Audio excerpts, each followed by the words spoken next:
Late at night, a young girl walks home from school or plays in her quiet neighborhood. Suddenly, a beautiful woman steps out of the shadows. She wears a surgical mask. In her hand, a pair of large scissors or a sickle. She leans in and asks in a soft voice, "Watashi kirei?" This is no ordinary stranger. This is Kuchisake-Onna, Japan's legendary slit-mouthed woman, one of the most terrifying figures in modern Japanese folklore. Tonight, we uncover her chilling story.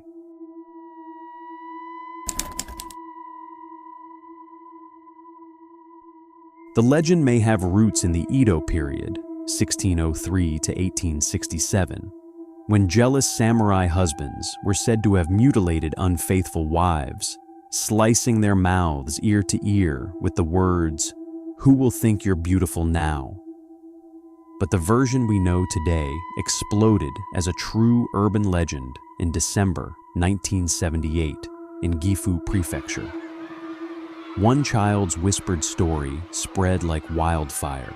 By summer 1979, newspapers like the Gifu Nichi Nichi Shinbun, Shukan Asahi, and Shukan Shincho were reporting sightings. Parents panicked. Schools let kids out early. Parent-teacher groups and even police escorted children home in packs. For months, Japan lived in fear of a masked woman with scissors.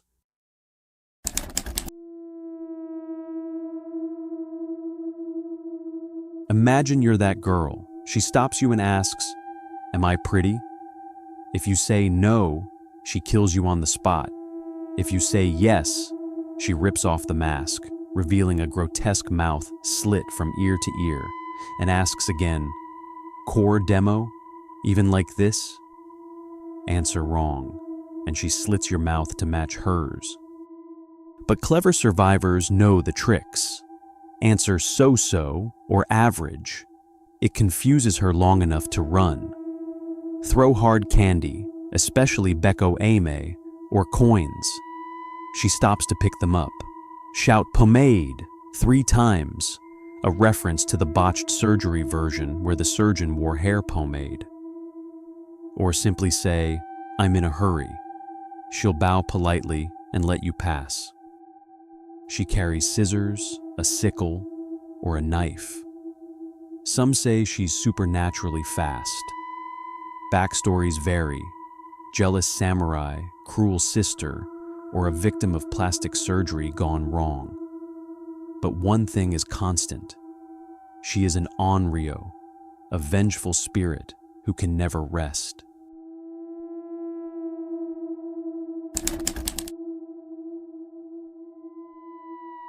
Kuchisake-Onna didn't stay in the shadows. She inspired the 2007 horror hit Carved. The Slit-Mouthed Woman and its sequels appeared in Studio Ghibli's Pompoko, the Ring series, and modern hits like Dan Da Dan and Jujutsu Kaisen. She even stalks players in Ghostwire, Tokyo. Why does she endure? She taps into deep Japanese fears, beauty standards, stranger danger, and the terror hidden behind everyday masks, something that feels even more relevant today. Though just a legend, Kuchisake-Onna reminds us of the power of stories passed in whispers. Next time you see someone wearing a mask on a dark street, you might just wonder, "Am I pretty?"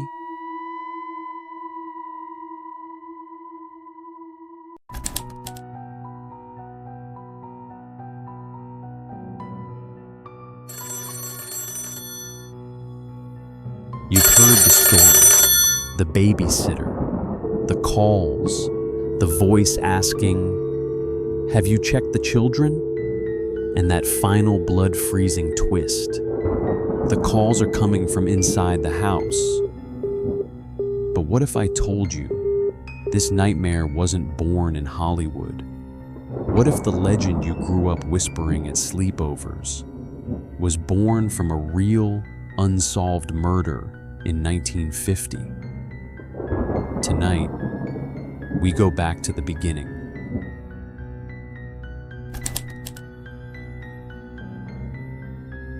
It was a cold, stormy Saturday night in Columbia, Missouri, a quiet college town where everyone thought they were safe.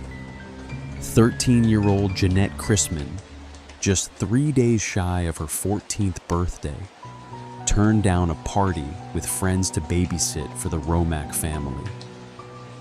Little 3-year-old Gregory was already asleep upstairs. The parents were out playing cards. They left Jeanette with a loaded shotgun by the door, just in case. At 10:35 p.m., the Boone County Sheriff's Office phone rang. Deputy Ray McCowan picked up and heard pure terror, a girl screaming, "Come quick!" Then, silence. The line went dead. No one was manning the phone company's switchboard that late. The call couldn't be traced.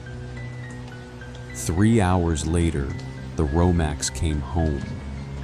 The porch light was on, the front door unlocked, and there, on the living room floor, in a pool of blood, was Jeanette.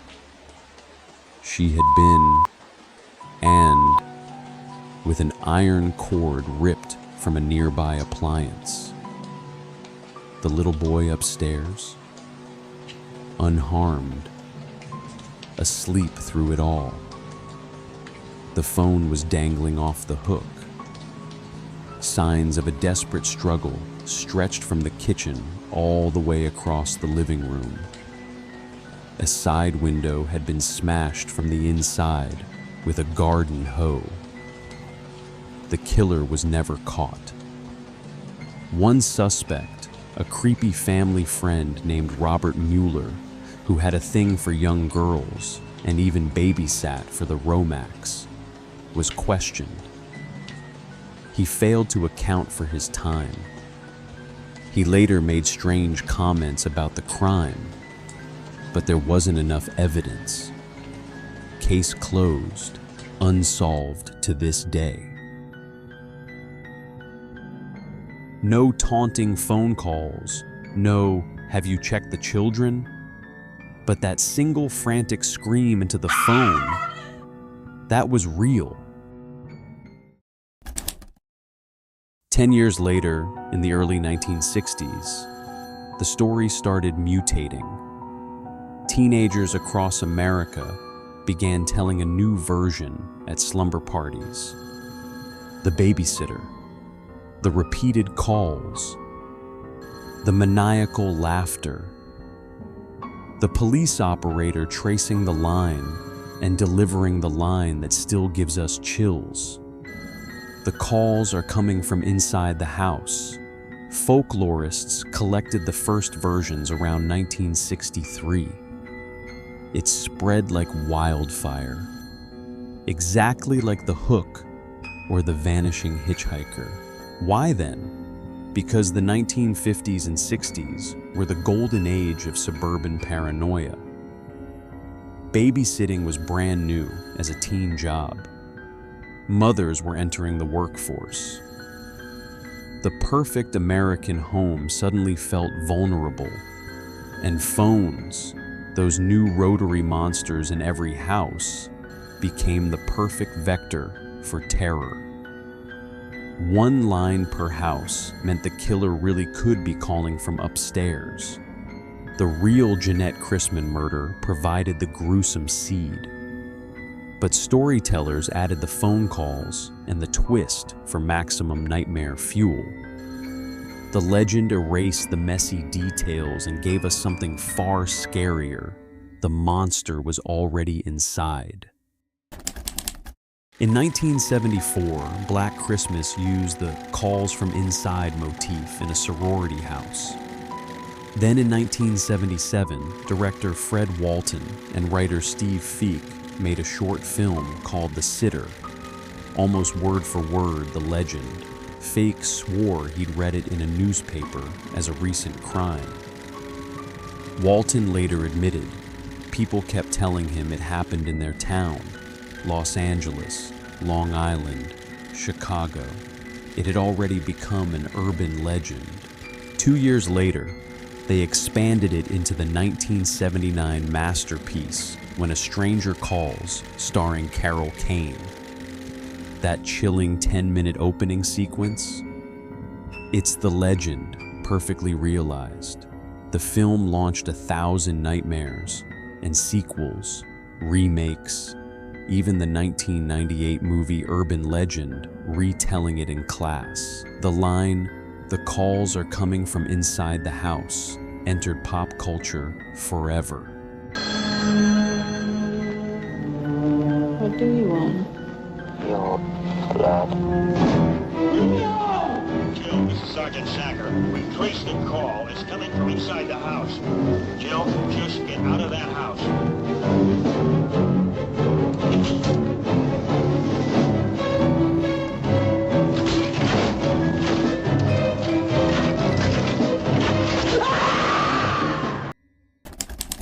The legend endures because it's not really about one murder or one phone call.